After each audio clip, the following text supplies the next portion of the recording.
Ajua A. Ayatoro, the inaugural director of the UALR Institute on Race and Ethnicity.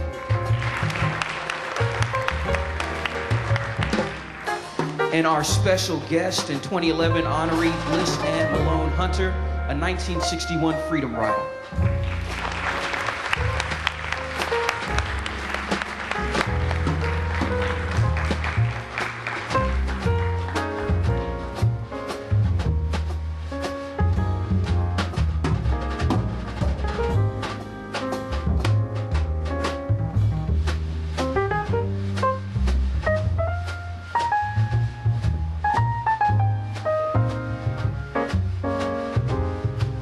And now let us begin with the 2012 Civil Rights Heritage Trail honorees, starting with Crystal Mercer, representing attorney Christopher Mercer Jr., who was hospitalized. He's in our thoughts and prayers this morning.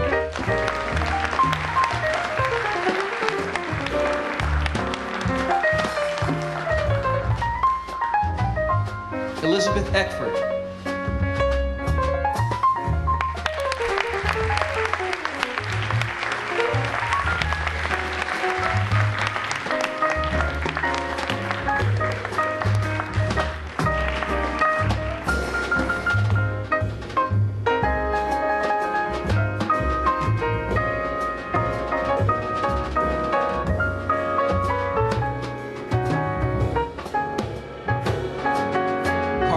Walls Lanier.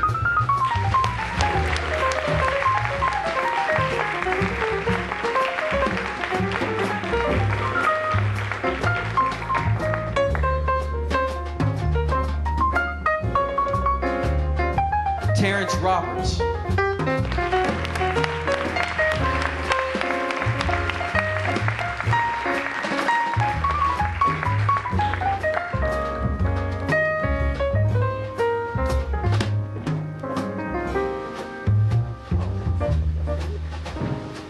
Minnie Jean Brown Trickey.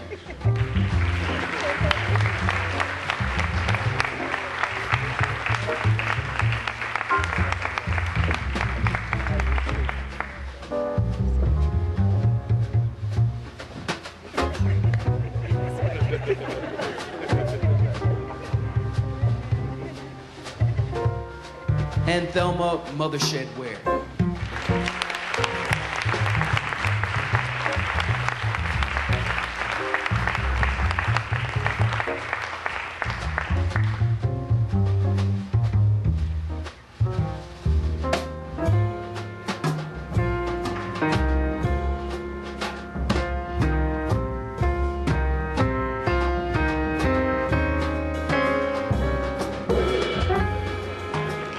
Let's give them all a round of applause.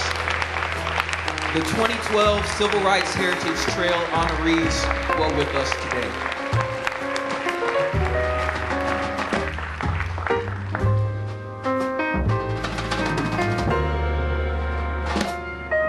Everyone should have the words of Lift Every Voice and Sing.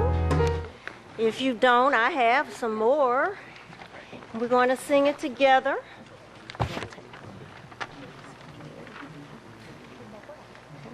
Everybody?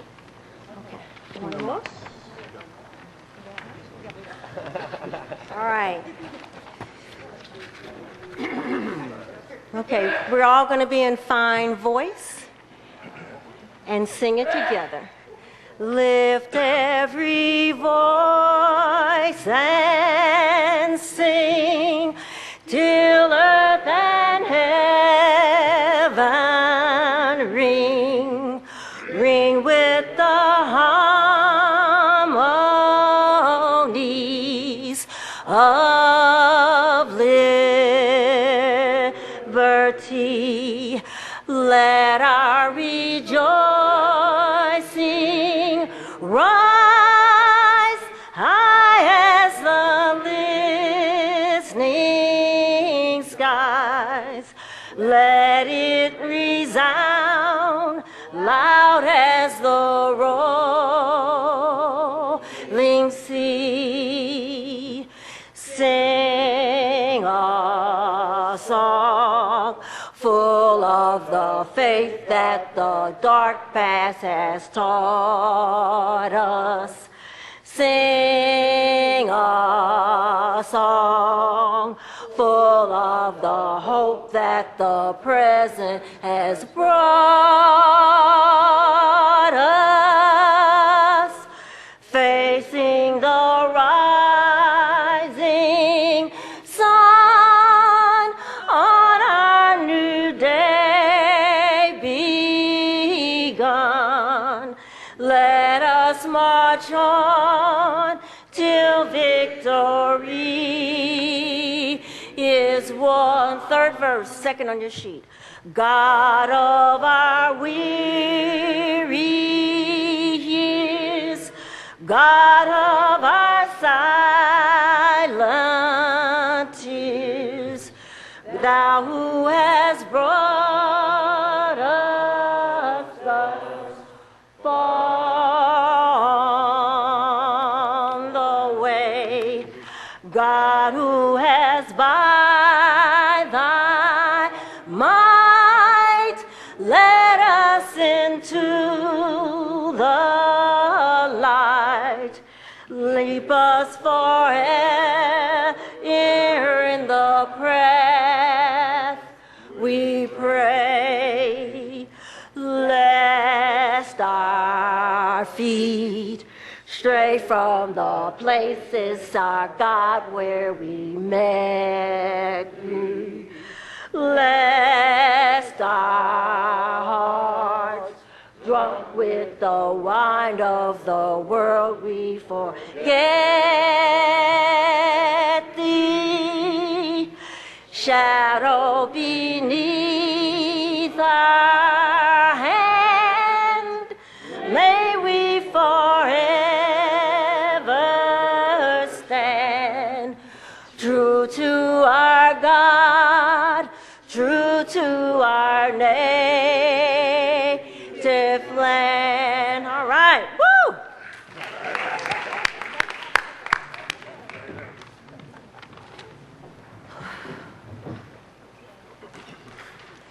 Thank you very much. Thank you for your presence at this Civil Rights Heritage Commemoration and Celebration of the UALR Institute on Race and Ethnicity's one-year anniversary. Some of our honorees have made their transition, and others were unable to attend. However, we know that their spirits are here with us today. Our 2012 honorees hold a special place in the hearts of Arkansans, in the annals of the civil rights history of Arkansas, and in the story of the gallant efforts of United States citizens to gain equal rights for African Americans in this country. The UALR Institute embraced the work of organizing today's commemoration in deep respect for their courage and their continuing contributions to building a just society. We want to just make a brief announcement that we would like you to leave the room when this program is over, because we have to reset the stage for our forum. And we also want some photo ops for the media with the plaques that will be revealed in a few minutes. Thank you again very much.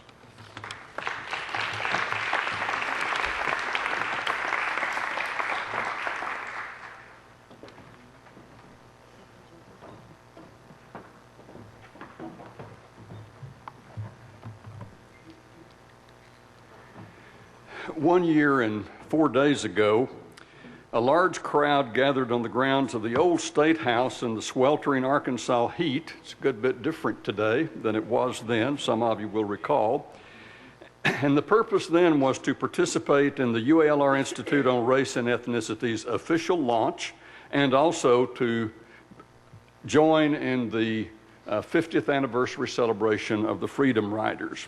We also at that time launched the Arkansas Civil Rights Heritage Trail, which we're going to build year by year by year. Today, it's my privilege to welcome you as we honor 10 individuals who have helped change the course of history in Arkansas and in our nation. Today, we also recognize the one-year anniversary of the Institute. Professor Ajwa Ayatoro is serving as founding director of the Institute, and this year she's put in place a variety of activities and programs that are going on to move us toward racial justice in Arkansas. And I want to thank her, the Institute staff, the planning committee, and all the volunteers who have worked over many months to bring us today's events. In 1957, Mr. and Mrs. Bates and the 9 students and Mr. Mercer did not make the decision to integrate Central High School to seek fame and recognition or book deals and television specials. They chose to integrate Central High School to get a better education for the 9 students and help end a discriminatory system of segregated public education. The Central High desegregation crisis that year forced everyone in the state and out of the state to confront the racial injustice that was pervasive in the state and across the country. And there's no plaque or ceremony that can express the significance of what they did, nor the debt that all of us here today owe them. They made a difference for all of us. And when thinking of our honored guests, yes, let's do that. They made a difference for all of us. When thinking of our honored guests, words like trailblazers and courageous come to mind. And because of them, and because they had the qualities those words suggest, we've made progress. And yet we still have miles to go before we can truly say that we've been successful in reaching equal educational opportunities for all. As our honored guests did, we must work for causes greater than ourselves, knowing that the work we do today can move things to a better tomorrow. As Robert Kennedy said, each time a person stands up for an ideal or acts to improve the lot of others, he sends forth a tiny ripple of hope, and those ripples build a current that can sweep down the mightiest walls of oppression and resistance. So we must continue the hard work of attacking the walls of injustice and inequality to make Arkansas a better place for everyone, and sooner rather than later. Again, welcome to the 2012 Commemoration Program. Thank you for being here to celebrate the great contribution of these 10 Arkansans.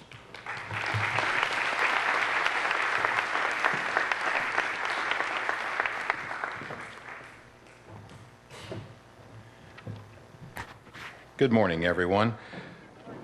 As your mayor and on behalf of the City Board of Directors and the city's Racial and Cultural Diversity Commission, it is my honor to be here today to welcome all of you for this second annual commemoration of civil rights, and particularly as we honor the Little Rock Nine, Elsie and Daisy Bates, and Attorney Chris Mercer for the role that they have played in helping to blaze a trail. And certainly as we gathered today to memorialize a civil rights heritage trail, I think it's an interesting observation about what that trail has been. A couple of weeks ago, I woke up very early on a weekend and turned on the History Channel.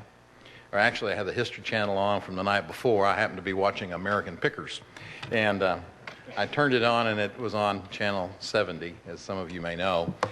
And it was the American Revolution. And a very detailed analysis of that. I didn't realize I was going to be sitting there captivated for about 7 hours of the program. I commend it to you, but when one thinks about the American Revolution and talks about the issue of one nation, not two nations, one nation under God, indivisible, with liberty and justice for all. It's an amazing observation about the trail that has been traveled since the freedom of this country.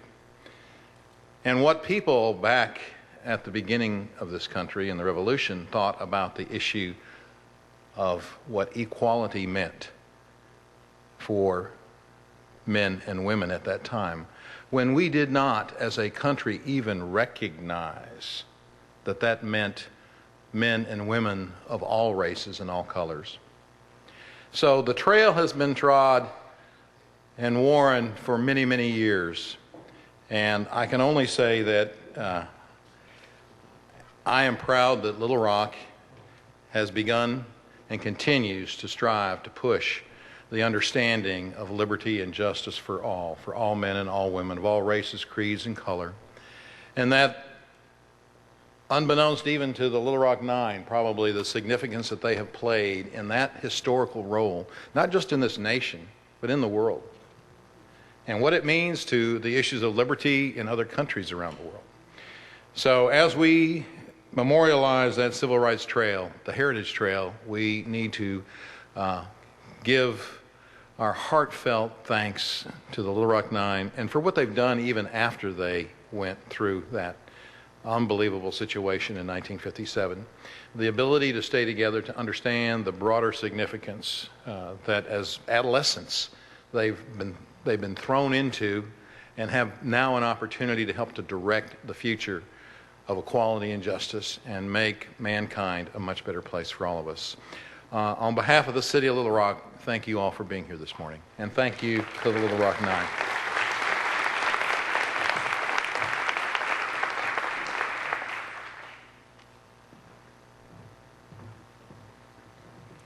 Good morning, everyone.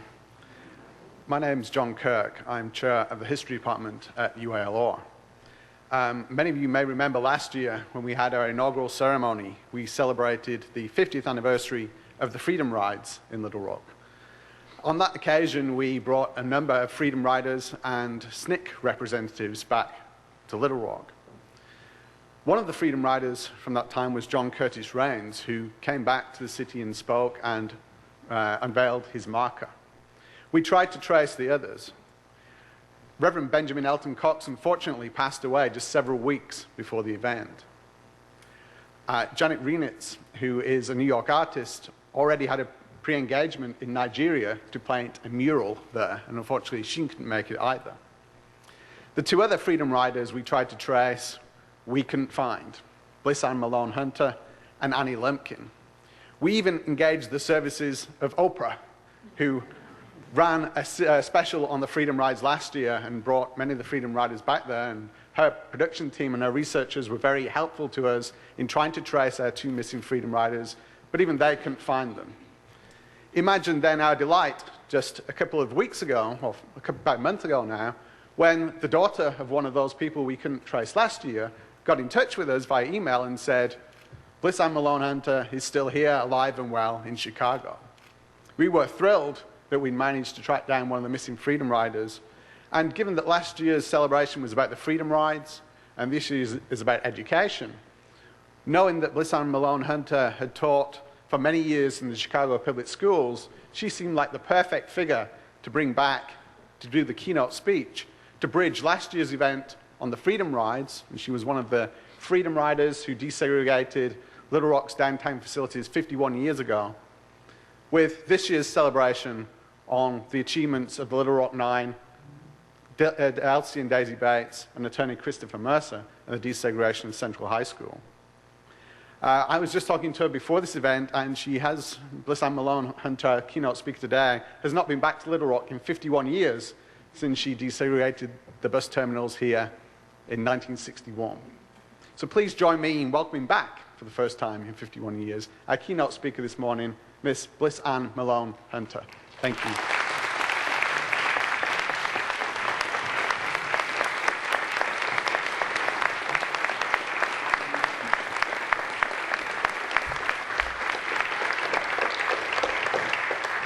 Good morning and thank you. I am very pleased to be here this morning, and I really don't want to do anything to detract from the honorees who are today, the Little Rock Nine, Elsie and Daisy Bates, and Chris Mercer. I consider them heroes. I have considered them heroes since I was a young person. I watched the TV with rapt attention as the scene played out, and I can even see it before my eyes now, at how brave and courageous were the adults involved. And I know that they did not seek notoriety or to become heroes and heroines. I think that within people, you find that they have feelings that speak to things that they must do. I also feel that each of us was put here for a specific person. We're imbued by God, and that doesn't mean you hear voices talking. It means that within yourself, within your very core, you learn early the difference between what is wrong and what is right. And when you begin to learn about the laws of the system in which you live, you compare them to what is happening to you and to the people around you as a person. Therefore, throughout much of my life, and because of my family and extended family, I had a very happy childhood. But because of my older brother, I was keenly aware of the inequities that existed in society, and that I could not take a position that was less than that of a full American citizen. Therefore, I did not feel free to travel in the South at all, because I felt that I would be probably a behavior disordered person and defined in that manner for refusing to subordinate myself to other Americans. This was our America, all of our America. I felt no need to prove to anyone that I was indeed human, that I was intelligent, and that I would enjoy the full rights of any citizen born within the confines of this country.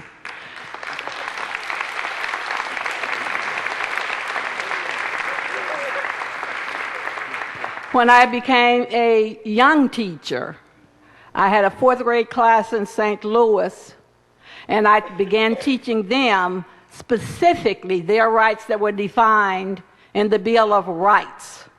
I thought that it was entirely important that they knew exactly what they were, because they could not fully appreciate them nor define what they were deprived of if they did not know them.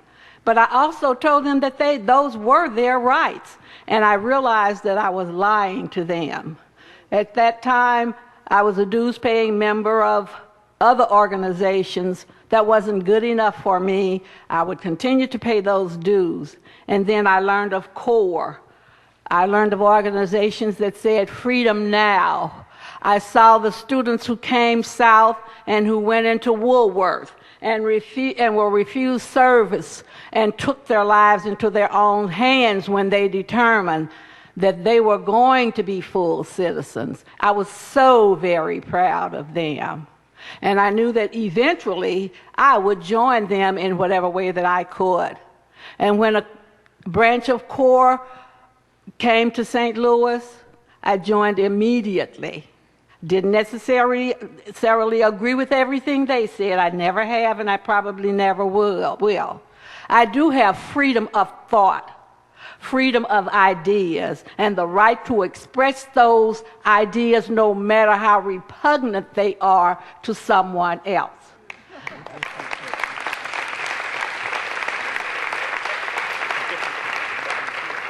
I never felt free to come south at all. But after I participated in the Freedom Rides, I have not been to Little Rock, but after that, I traveled with my students, sometimes with churches who provided it for cost only, because they wanted the children to have experiences.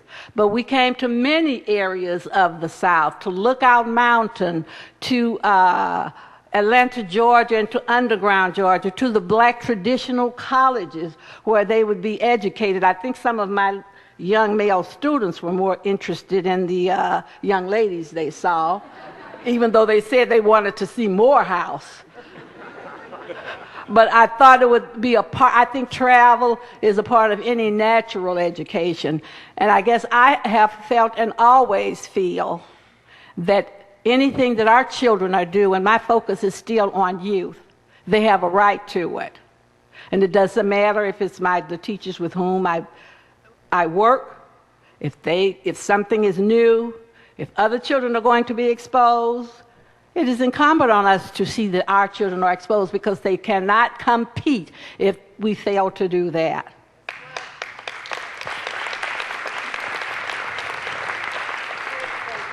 But I must say that the Little Rock Nine, those students who came north and refused to be turned around, were one of the greatest inspirations in the world to me, and they continue to be an inspiration. So I salute them. I will always think in terms of them when I think of my growth as an individual, as an educator, and as a person. And I also feel that we have to continue to grow. That way I can stay alive forever. Because when you're through learning, you're ready to die. I thank you for this time. And again, salute our honorees today. I salute you and compliment you.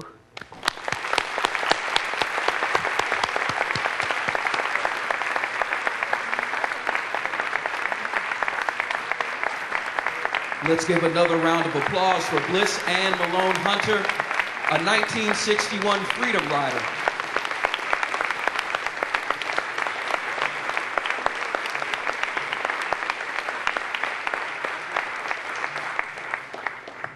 And now, if the audience would look to the right-hand side of the stage, we will unveil the bronze plaques that will be added to the Civil Rights Heritage Trail in recognition of the service and sacrifice of our honorees.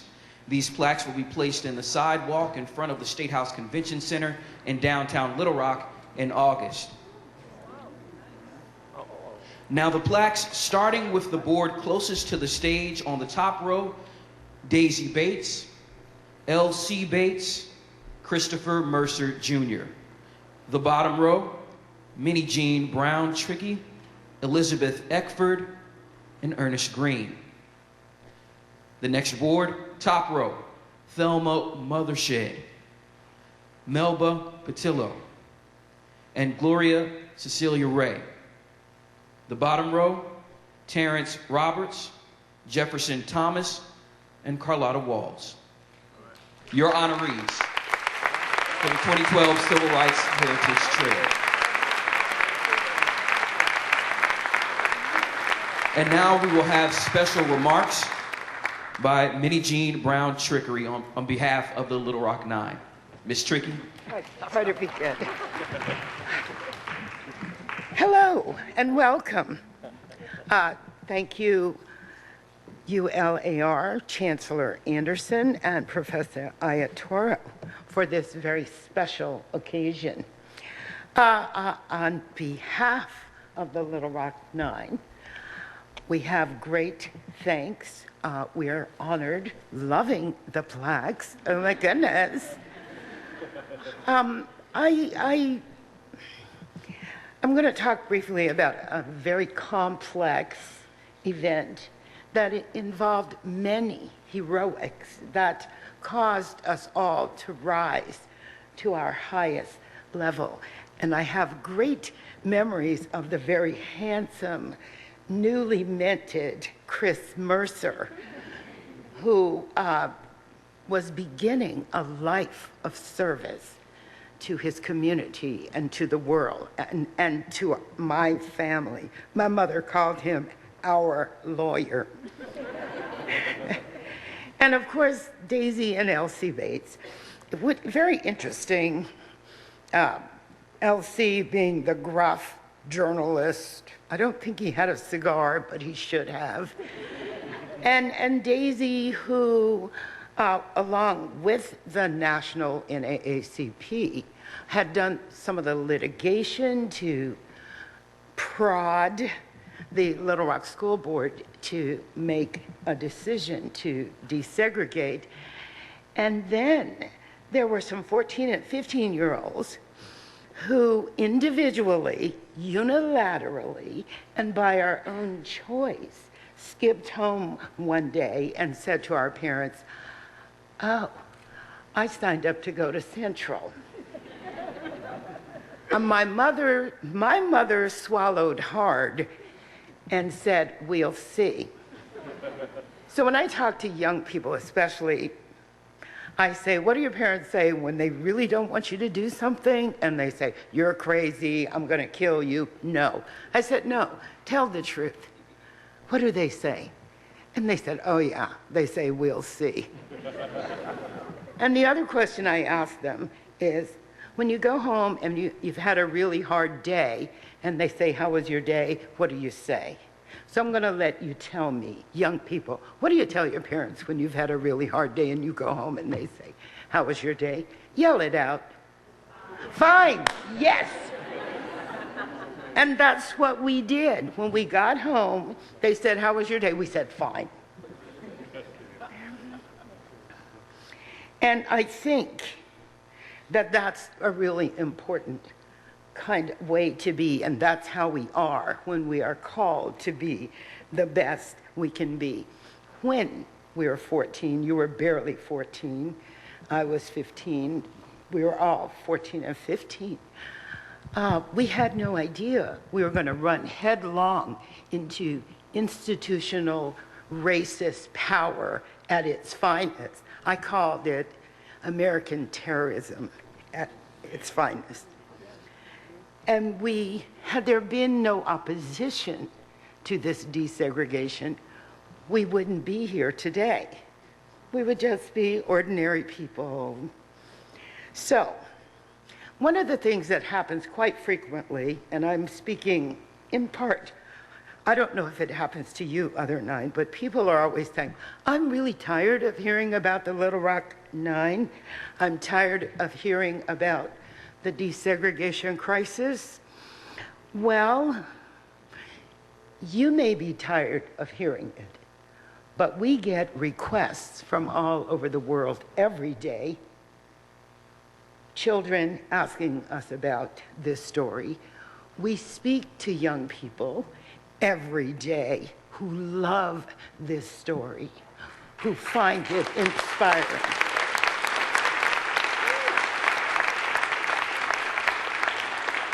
And they really like this story in Belfast, Northern Ireland. As a matter of fact, they have a 3-story mural of Elizabeth Eckford in Belfast. They have units of Little Rock desegregation crisis in the Cape Town district schools, and Terrence was just in Swaziland talking about it. They like it there. And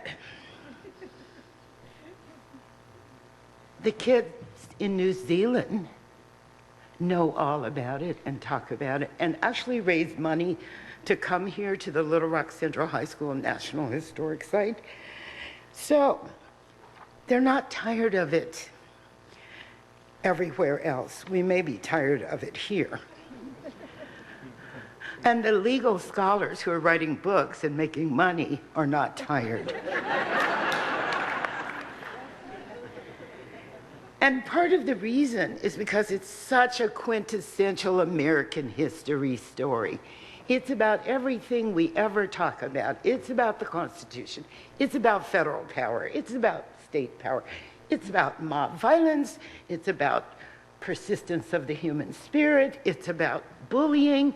It's about kids who step up in the face of violence, white and black in that instance. It's about everything. It's about everything. And that is why it resonates so much. I mean, we may be old and jaded, but there are new generations coming along who need this story for their survival. We have unparalleled bullying. And I'm sure kids come up to you all the time, and they do to me. I'm bullied. This was a story about bullying extraordinaire. This is a story that can transform our young people. Now, I'm going to read this poem and then back away. And this poem is to me, captures the essence. It's called Soul, Make a Path Through Shouting, for Elizabeth Eckford, Little Rock, Arkansas, 1957, written by poet Cyrus Cassell. Thick at the school gate are the ones rage has twisted into minotaurs, harpies, relentlessly swift. So you must walk past the pincers, the swaying horns, sister, sister, straight through the gusts of fear and fury, straight through. Where are you going? I'm just going to school. Here we go to meet the hydra-headed day. Here we go to meet the maelstrom. Can my voice be an angel on the spot, an amen corner? Can my voice take you there, gallant girl with a notebook, up from the shadows of gallows trees to the other shore? A globe bathed in light, a chalkboard blooming with equations. I have never seen the likes of you, pioneer in dark glasses. You won't show the mob your eyes, but I know your gaze, steady on the North Star burning, with their jerry-rigged faith and their spear of the American flag. How could they dare to believe you're someone sacred? Burr-headed girl, where are you going? I'm just going to school. So I think Cyrus captured it. He's under.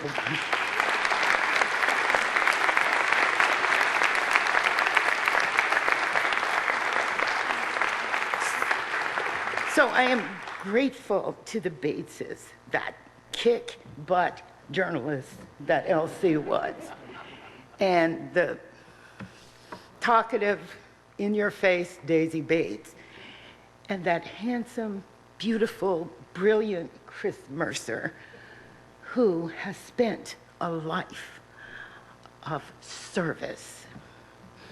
And with that, I say, peace.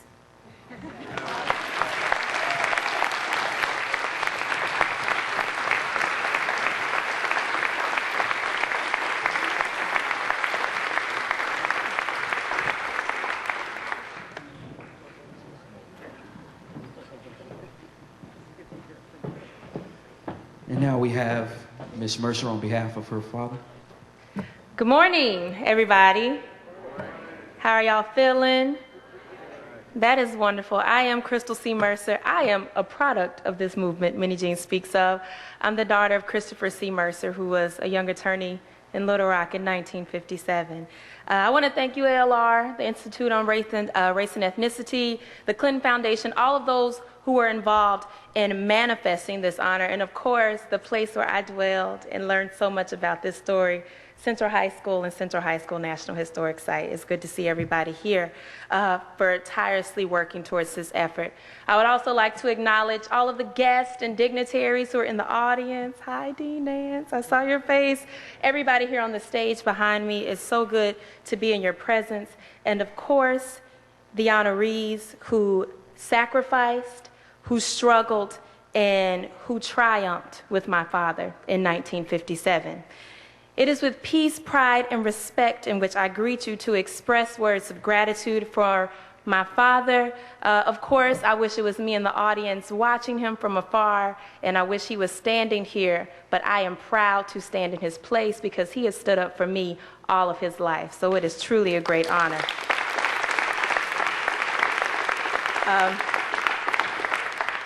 He has been in a non-violent protest, if you will, with cancer.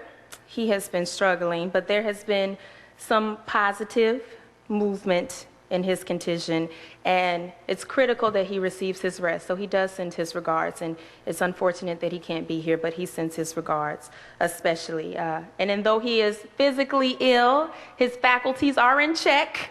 He is very sharp, for those of you who know my father, and his #1 champion, I have to acknowledge, sitting in the front row, my mother, Miss Pamela Mercer. And those of you who know my mother know she is very sharp as well. So thank you, Mommy, for being here.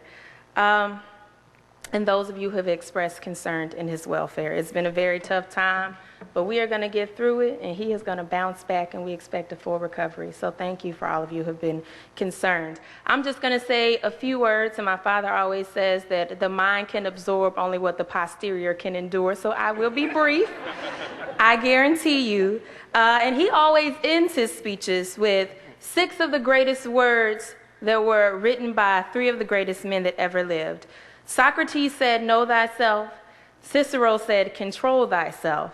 And Jesus said, give thyself. And this is where I begin. This self-awareness, this self-control, this spirit of giving was an inspiration for my father in a time of social injustice. And it's something that he drew on as inspiration as he dealt with inequality and the violations of his civil rights.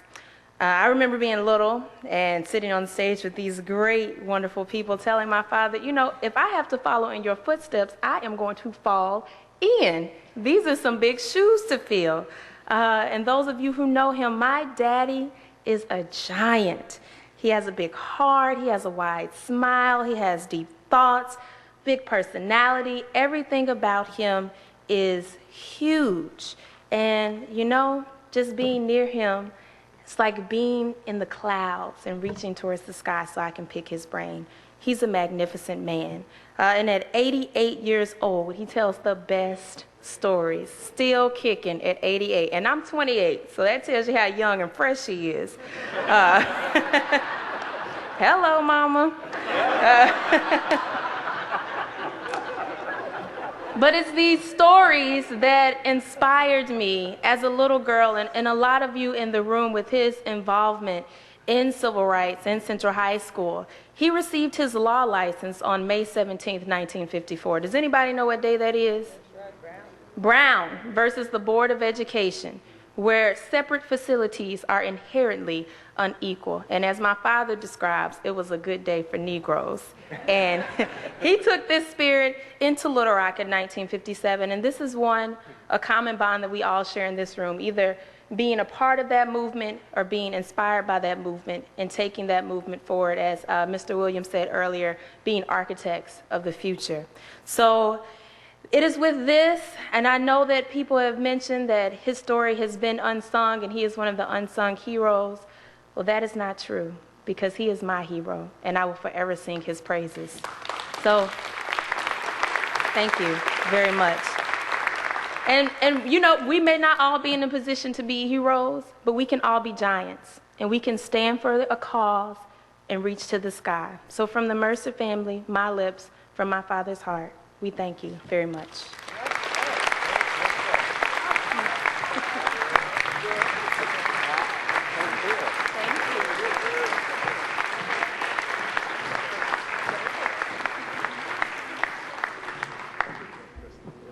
We will now have some words of appreciation from Spirit Trickey, Chief of Interpretation, Little Rock Central High School National Historic Site. Good morning.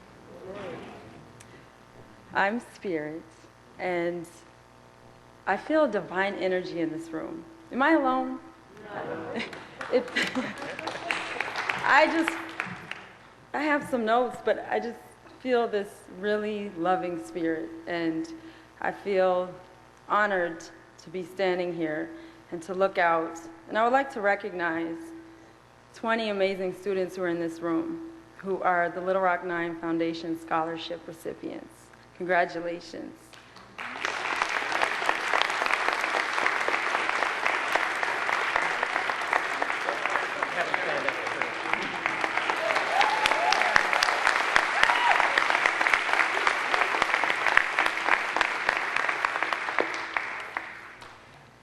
I'm so proud of young people. It amazes me, it gives me chills. It is why I get up and go to work every day. And as the cliche saying says, if you enjoy what you do, then you never work a day in your life. I do not have a job, because I love what I do. I'm so passionate about it. And you are so brilliant and radiant. I'm just very humbled right now. This has been a journey, and I'm so happy that we are unveiling these beautiful markers to be laid in this sacred place. I mean, when you think about it, President Clinton has a very close connection to this story as well.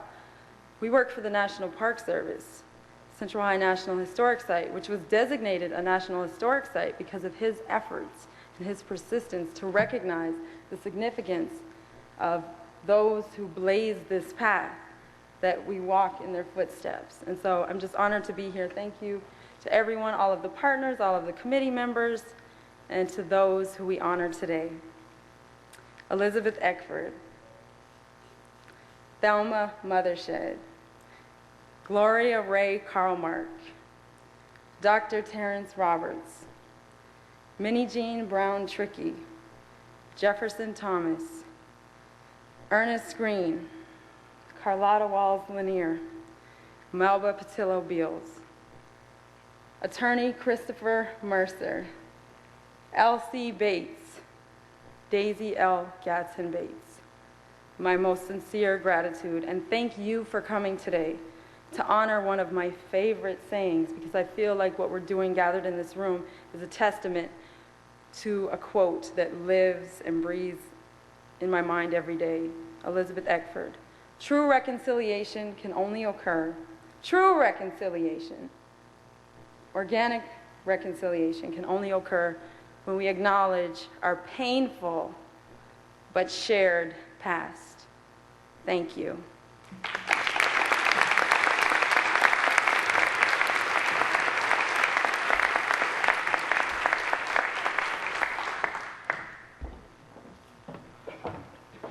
Well, this is the end of this part of our program. We thank you for being here. We hope you stay for the Education Forum. It should be excellent. You have the program with our panelists. I won't take time to say that. You'll hear again when we reset. We are going to have to reset the stage, and we're going to have to help our honorees down. So we ask you to take a 10-minute break, 15-minute break, and we'll be back. Thank you so very much.